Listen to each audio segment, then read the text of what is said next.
Live on Facebook, streaming, recording. We've got wireless mics. What else is going on?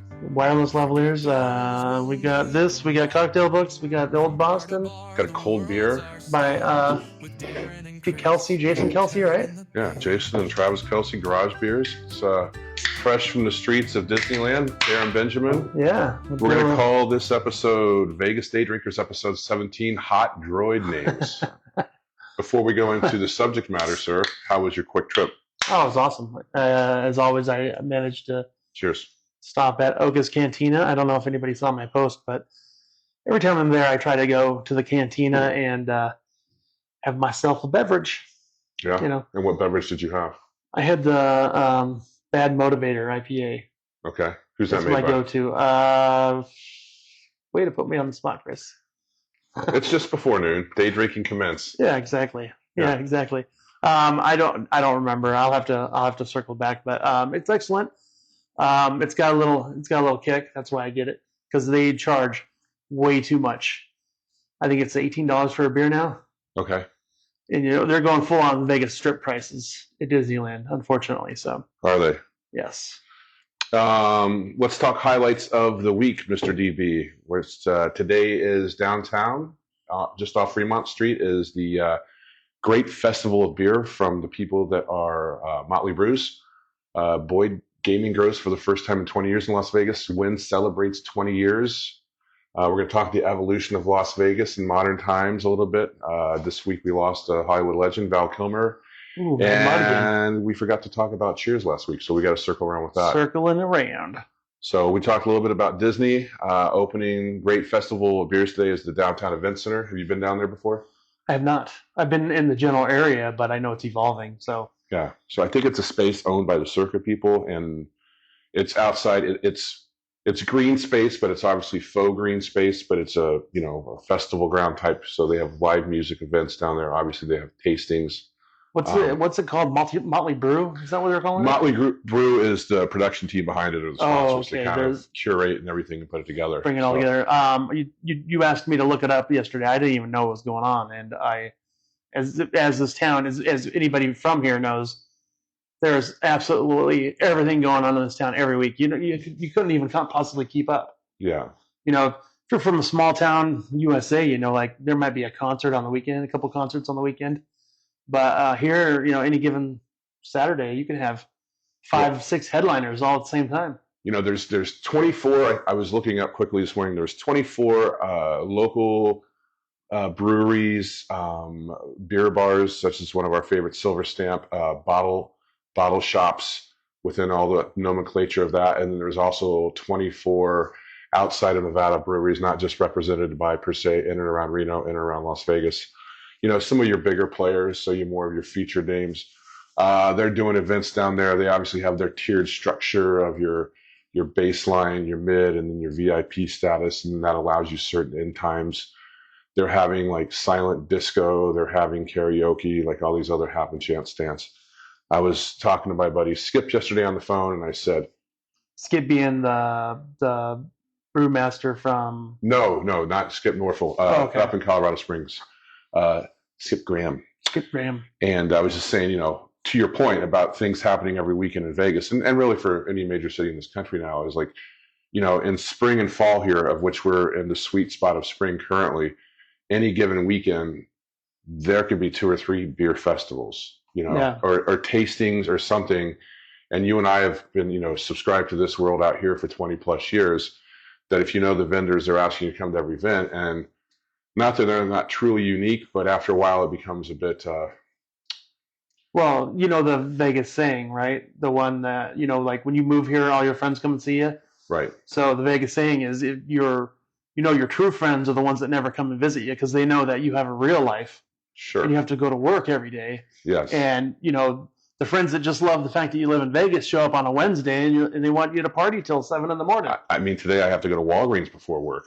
So I mean, I know that's not as sexy as going downtown and drinking beers all afternoon. Yeah. I think the early end times are like 2:00, and it opens to the general public at 3. And then they obviously have like different events. Yeah, they have different tiered events. They had like just general admissions like $45. Yeah.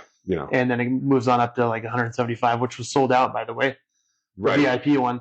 But when I looked on the website, it said that there's free samples of all the beers they have there. Which is something I think that they've corrected over the years, because I think one of my gripes yesterday was, you go pay this entry fee, and then you go in and buy tokens, and you're like, well, what's the entry fee go towards? Because I've always believed kind of in like the Seas Candies or the Russell Stover, where okay, I'm paying that entry fee, but it's an opportunity for said brewery to introduce a flavor, a profile, a tasting that's something you might not necessarily try. And I go to Disney a lot, and this is kind of the point I'm trying to make. I buy an annual pass, which is expensive. It's $1,400 per year, but I go a number of times, and every time you go, it kind of reduces that overall cost for your admission. But from a standard ticket, but like these events nowadays, $45 just to get in, plus you go in there, and then all the vendors are charging for everything. It gets to be, you go to a couple $100 potentially. Yeah. And I remember, obviously it's just the times that we live in now, but you used to go to a fair, you'd walk right in and you'd pay for your tickets, you pay for food, whatever you want. Now you have to pay for admission on top of all that. That's right. And not only that, but these things are probably the same prices that you're going to get it anywhere else. And your experience, may vary. Like you're using outdoor bathrooms, right. You're eating on like picnic tables or trash cans, and it's just it's fun, but it's not for me. I don't. Yeah, I kind of say like about beer festivals since I've been out here. I mean, who doesn't like a nice beer garden in spring or fall? And I don't think Vegas truly has one of those. I mean, not a true outdoor. Well, no, they do. Brewdogs like at Hollywood. I mean, but the flora and fauna too, and the smell of Edelweiss or whatever. I mean, obviously Hofbrau has their faux one in the back room, and I get that they're placating to the heat in summer. But boy, the one in Leavenworth, when I was up in Leavenworth over the winter, they have a fantastic one. Oh, I'm sure. And man, it would be great to be there right now drinking beers up in the mountains there. Sweet spots. Yeah, I was in the middle of winter. It was freezing, but I did have a mulled wine, which was pretty awesome. Which is a hangover for sure. Yes, 100%. But I was telling Skip again, like I kind of believe like somebody wrote an ebook 15, 20 years ago in this category and in the category of like gaming bars. Because when I first moved into town, there must have been, an architect that designed the same design of 5 different bars I walked into. And fundamentally, it was like that elongated A space, or whatever, like how the old home plate used to be on Blue Diamond. And there was one on South Las Vegas Boulevard. And then people just kind of played from the same book. It's kind of true for like some of the food festivals too, because like, if it's not the Indian Cultural Festival, it's coming up at San Gennaro Festival, or whatever. And it's like, what are you really getting for that? And one of the critiques when I was doing some information on the beer festivals across the country, and for that matter across the world yesterday, is you're not necessarily gaining the knowledge anymore about these new beers. I mean, everything's not just Blue Moon or Lagunitas IPA or I mean, you had what you have Big Dogs did last month for, the guys down and girls down at Silver Stamp. They did Lady and the Stamp as an homage for their 4th year celebration.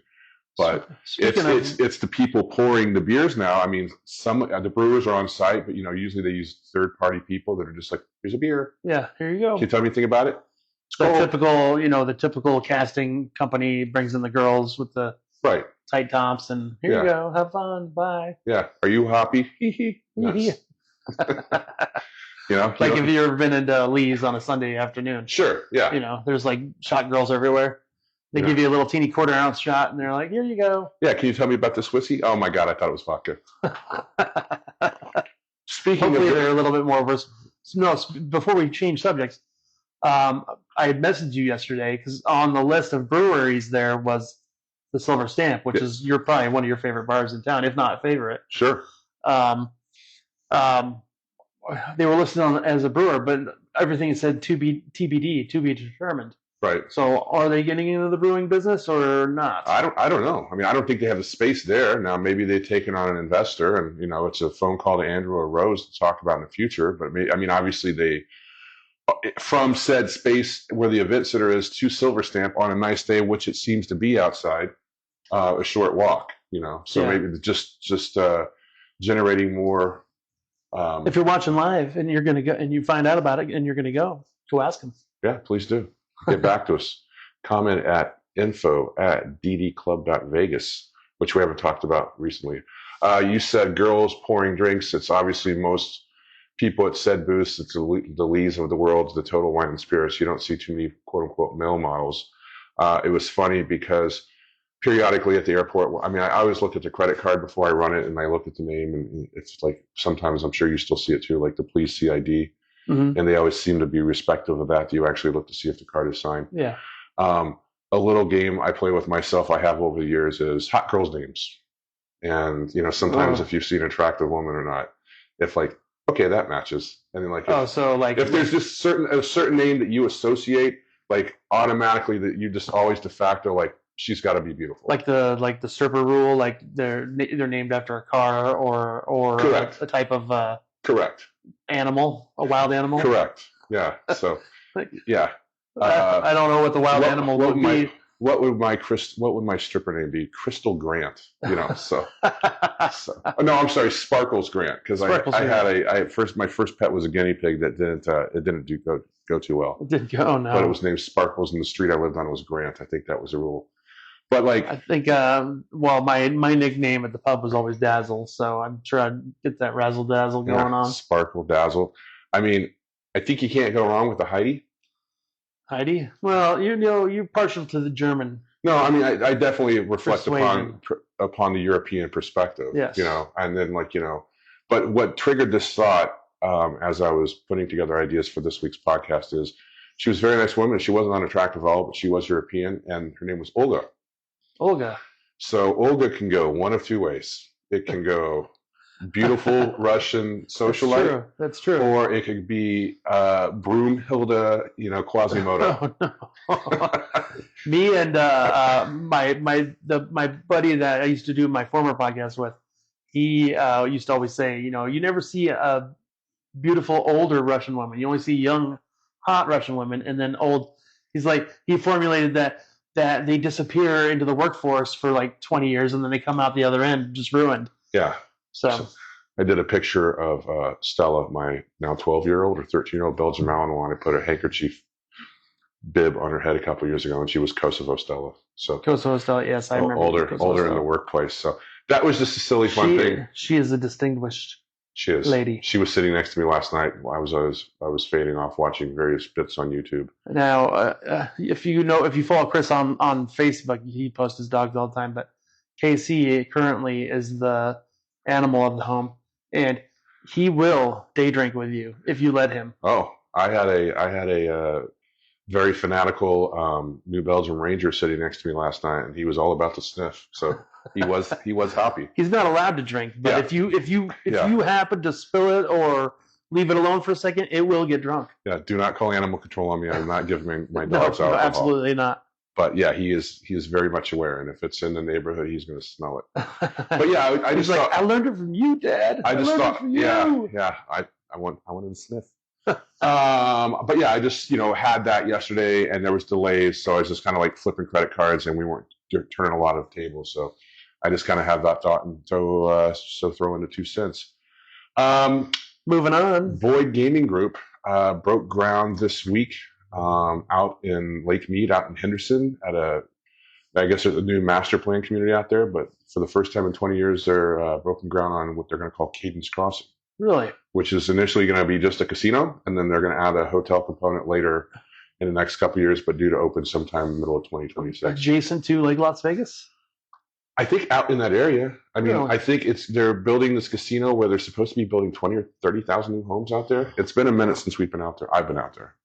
Weird. That's the first I'm hearing of it. Oh. They must see the demand coming. That's why we talk. That's exactly why we talk. Imagine people talking. Boyd being the casino company that owns. They own Orleans. Yeah, they own Gold Coast. Yeah, Gold Coast. Yeah. Just so people know. So they've done okay in the Vegas landscape over the years. Yeah. Other local owners that now live in Florida, the Wynn Casino celebrated 20 years this week. Mm-hmm. Did you see what they did for their day one employees? No, what'd they do? Well, they had a gala event sometime midweek at Allegiant, where it looked to be, I don't know how many people out there were actually there, but it looked to fill the whole of the stadium floor. So It wasn't 3 people. Yeah, no, there's quite a few. They take care of their employees. They do, however, I think they just finally lost their last appeal because I don't know. For those of you who might not know, the day one employees they would pull their tips and they would give the managers tips, and the union was like, no, absolutely not, or not the union, but the employees were like, no, that's not the way it works. So you're a manager, you don't get tipped. Went to a lawsuit, and it's been going on for almost 20 years, and it went all the way to the Supreme Court, but I think they refused to see it. Yeah. So I think that's the end of it. That was the final appeal. Even after Steve Wynn has been fired from the company for what, five years now? Yeah. Yeah. And I believe he's now residing in Florida, where he can eternally work on his tan even more so. You know what? Despite what he did, I miss his presence on the Strip because I think that he was an innovator and he was a disruptor, and as much as a visionary, definitely a visionary. One of the final plans he had was with the Wynn, they were going to remove the golf course and they were going to turn it into a lake, and they were going to have a whole boardwalk with water sports and restaurants and bars. And I think that would have been really, really cool, and it would have been very nice. But unfortunately, when they fired him, the executives got all stale and didn't want to invest, and like, oh, a bunch of white guys, let's play golf. Yeah. So, I think it was a real missed opportunity, and, it is what it is. Well, I mean, he owned the whole north end of the Strip there for a while. I mean, from Mirage to TI to Bellagio to Wynn, started to do it again, I mean, for longer than that, right? Because he started downtown. And it's probably still the premier, the Encore, the premier hotel on the Strip. I've stayed there a couple times. It is beautiful. Sure. And did you see? In addition to the Grand Gala, the dinner event, it was played to by Pitbull, which I wouldn't necessarily associate Pitbull with Wynn staff, but hey, whatever. Hey, why not? But a bigger thing that's out there is all the day one employees, they got $10,000 in Wynn stock. Oh, wow. As a thank you. Impressive. So now we're not going to talk too much about stock this week because I know, Needless to say, I had a couple drinks last night, not because just because I looked at my 401k. Anyway. But that was Wynn as far as the company, but then as they continue to evolve and kind of always get like the last couple of years, you look down there. Was that a pun to where we went last week? Exactly. Evolve? Yeah. Okay. Last night, I think one night only, they had German electronica band Kraftwerk play at the Encore Theater. Really? Do you remember Kraftwerk? Yeah, of course. Yeah. So I don't remember anything they did, but Autobahn, Oh yeah. Okay. 2 German guys, I think from Dusseldorf, that started way back in the 70s, that affected new wave music, industrial, modern electronic. I mean, Depeche Mode, New Order, OMD, Nine Inch Nails.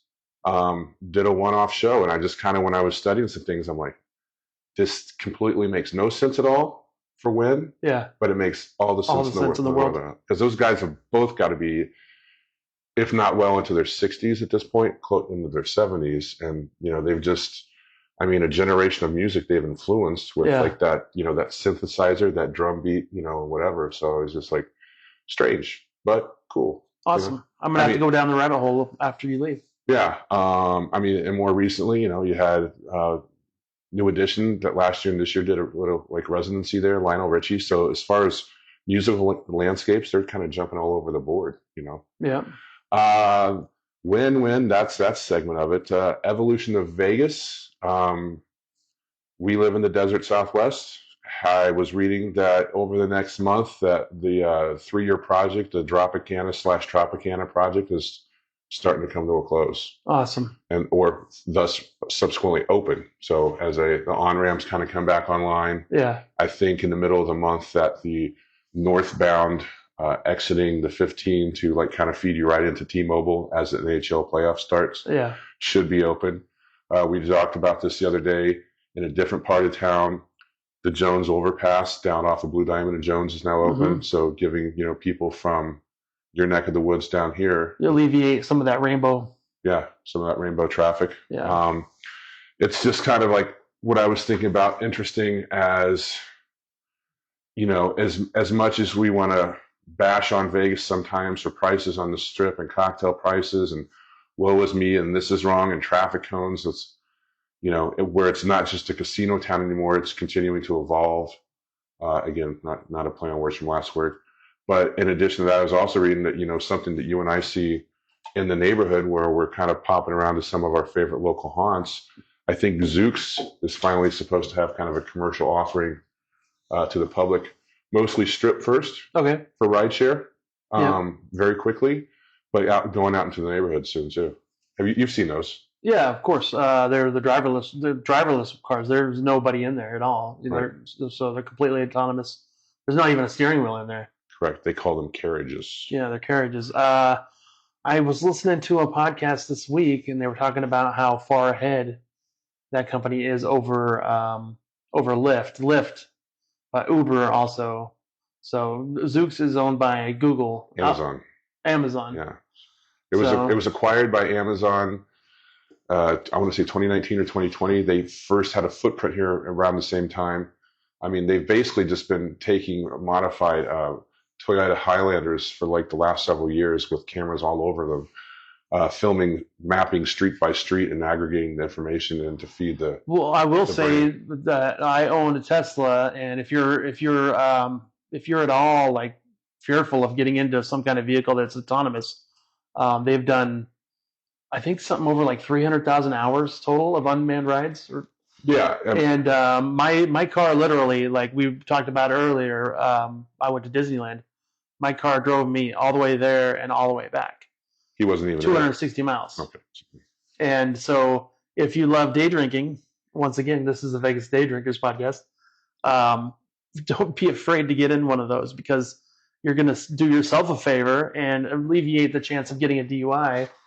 And it's just going to make the world a little bit easier to get around, I think. And I was watching the CNET video yesterday, and this reporter was here a few months ago, and like you see them all the time because it's in our wheelhouses. Their warehouse here, I mean, they have a footprint in San Francisco, but their main market right now is Vegas. Well, they have San Francisco, Arizona, Phoenix, right? And now Vegas? Not from my reading, it was San Francisco here, Austin coming, Miami coming. Gotcha.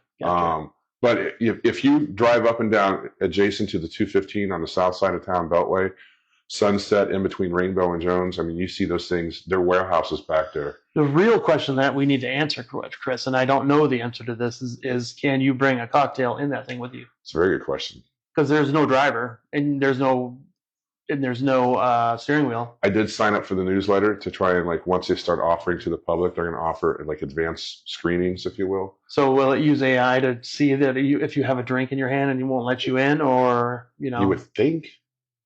Just interesting. It'd be fun to find out. Yeah. I wish that legally you're not allowed to drink and drive, but even with a Tesla. But like I said, this thing. But again, takes you. It will leave my house, drive me all the way there. It'll stop at the charging points it needs to. All I have to do is get out and plug it in, and it'll continue on the destination. It's pretty awesome. But again, I guess it's coding, right, too, because again, legally, if you have a livery service, you have a limousine or some sort of transportation component, you can have beverages because you're not driving. So, like, the car logs everything. So, I mean, I'm speaking of like DUI territory here. If the car has logged that you are on autonomous driving and you're intoxicated, should you not be able to say the car was driving me rather than get a DUI? I think that's fair, because if you're paying for the service and it logs that you're not driving and you haven't touched the wheel, why should you? Yeah. You're doing the responsible thing. The car is smart enough to get you there. And obviously, if they're willing to allow a service where there's nobody in the vehicle, like Zooks. Or if you take a 7-Eleven sippy cup, I've never done that before. How can they determine what's inside? What's inside said beverage? Yeah, exactly. Because unless they just outright say no food and beverage. Yeah. But then you, again, to go further, I guess, if they don't do that because they want a certain traction. Speaking of getting pulled over, the other day, Chris, I got pulled over in the morning, and I was just freaking daydreaming, and I was speeding like 15 over the speed limit, and the guy pulled me over, and I was like, yeah, like last thing I need is a ticket. I was just daydreaming, and I don't know what happened. Anyway, he was super nice. He came back with my ID, and he's like, hey, you still work at McMullen's?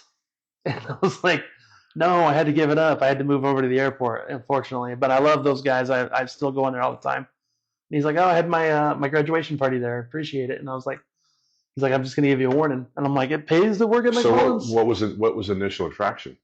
I was going 17 over. I was going 52 and a 35. Okay. And I just, you've seen me. I've got a lead foot. My car, when I'm driving my car, when I'm not letting it drive me, right. It goes a little faster than it should, unfortunately. Which is a segue to Darren's EP summer release this week is Daydream and Day Drinking. Yeah. So that's next week's episode. Next week's episode. Yeah. We, like I said earlier, we forgot to talk about Cheers last week. Yep. So let's talk about it now. We're episode 10, season 1, called Endless Slumper. We see another actor we more readily recognize now in 2025 than we did in 1983. He's a lot more famous than he was then. Christopher McDonald, better known as Roger Castillo from the Star Trek The Next Generation episode Yesterday's Enterprise. Oh, God, if it's not famous. A show without a Star Trek reference. Or for most of us out there that like our penises, Happy Gilmore, Shooter McGavin. So, oh, yeah. He was in that movie, Happy Gilmore. I forgot about that. Yeah, Shooter McGavin, Christopher McDonald, who was a young Turk pitcher for the Boston Red Sox and was seeking out some information from retiree Sam Mayday Malone. And Sam gave him his good luck charm, which happened to be the bottle cap, I believe, from the last beer he ever drank. Yep. Before he went sober. So something you know what, like, did Sam ever fall off the wagon in the show? I don't even remember. He did once. Well, that's why we're revisiting, right? Because I don't remember. And obviously we have 13 seasons to go through. Yeah, that's a lot of podcast episodes. Do you think we're going to make it? I think so. We're going to work on some of this. Yeah. Yeah, we're going to have a set eventually, and we're going to, but life, and, I don't have all the time in the world. But when, Darren approached me about this, he's like, what did you tell me that your guy said? You know what? You just have to do it. You just have to put your head on and do it. Yeah. And that's the most important thing. So yes, we don't look the most professional, but every day we're learning and we're getting there. And hopefully someday when you look back, you'll be like, those season 1 episodes look like garbage, guys. Yeah. And I want to hear that. And Christ, we already have wireless mics. Look at that. Yeah. Coming along. So we're moving in the right direction. I think. Shoestring budget with big hopes. Next thing you know, Penn and Teller. No. But a great episode. Well, eventually what we'd like to do is be hanging out with you in the bars. Yeah. And that's the whole point of this. Yeah, there's bigger ideas in play here, but this is just part of the curated content. And we are going to continue to grow. So if you have any thoughts or you'd like us to do something, like I mentioned to Chris, I think we're going to start incorporating different kind of things. So hopefully we'll do that and we'll continue growing. And comment on the Facebook page. We're out there on all the social mediums. Again, we do have day jobs also. So info@ddclub.vegas if you have a question or there's something that you want to hear that 2 bartenders with 20 plus years experience in Las Vegas each can possibly answer a different way. 20, Chris. 30. Oh, well. 30. Sorry. Sunshine. And you know what? I'm still learning things every day, which is crazy. Which is a beautiful thing, because if you stop learning, you've given up. So on that point, before we get to the last subject of the week, you were just showing me a little video before we went streaming live recording. Oh yeah, from one of your bartender highlights of story of the. Yeah, it's a gentleman. I can't remember his name now. I had it now. I'll repost it in the group. But we're talking about Tom Collins, and it's kind of like an April Fool's thing, but. The history of Tom Collins, I did not know. In the 1870s or late 1860s, 1870s, the drink became popular, and it was kind of a joke. What was the joke? It was like, hey, there's a guy named John Collins. Mm-hmm. He's making fun of you and your bloke, walking down the street. And he's like, where the hell is this guy? I'm going to give him some fisticuffs. And the guy would be like, well, he's over here in the pub. And so the guy would walk in, he'd be like, hey, where's this John Collins fella? Well, I want to rough him up. I heard he was talking crap about me. And it was an inside joke, and the bartender would make the drink for Tom Collins. Yeah. And became, it was in London, pubs in London, and the news of it went worldwide back in the 1870s, which was kind of crazy. and hence that's why we have Come the here, hey, come here, see? That's why we have the Tom Collins glass, which is this long, skinny glass. It's what, like a 12-ounce glass? I bet you that would be, if it doesn't exist, and this might be an Amazon search later today, because like there's a lot of drinks that were created in, I mean, obviously there's more drinks today that have been created in New York, but drinks back in, the early 20th century, 19th century that were created in Paris or London, that these stories that we kind of, like during the Prohibition, a lot of well, no, it wasn't Prohibition. It was pre-Prohibition in France. Yeah. A lot of the bartenders, that were making their money in the United States moved over there. Well, and you had like Harry's New York Bar, yeah, exactly, where like Hemingway and F. Scott Fitzgerald, like just kind of like some of these stories that we've grazed over the years and probably heard that we probably need to revisit. But to your point, that John Collins bartenderman, Spitchitterman, was named John Collins, but it was using Old Tom Gin. So there was confusion, and it became Tom Collins. Yes, and if you don't know, it's a Tom Gin. Typically, most people have Old Tom Gin, but typically most people have London Dry Gin, which is fine. But just fresh lemon juice, simple syrup, gin, stir it, top it with ice and soda, and that's it. It's a delicious summertime drink. And as we are entering the warmer part of the season or the year, maybe try one if you haven't before. Yeah. Last up, Hollywood legend this week on the 1st of April, not an April Fool's joke. Val Kilmer passed away. That's a bummer. 65 years old. I mean, had throat cancer for at least acknowledged the last decade. Yeah. And what I read is pneumonia knocked him out. Oh, really? Yeah. It's always complications from something else. Sure. But unfortunately. So as the world talks about Val Kilmer, and we digress, what was your favorite Val Kilmer film? Oh, by far, Willow, Mad Mardigan. That character, he was as cool to Harrison Ford's Han Solo to me. And, he will always be, my runner-up.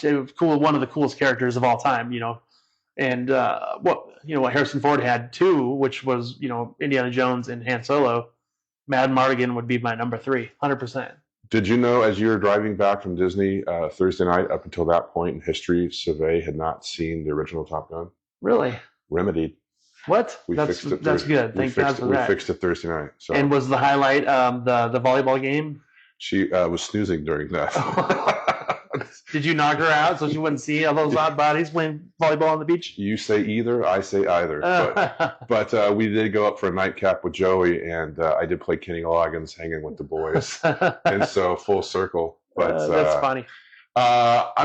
Obviously Top Gun's, it was paramount. But the one I quirkily remember him for was the remake on the motion picture level was The Saint. The Saint? Simon Templar. Simon Templar.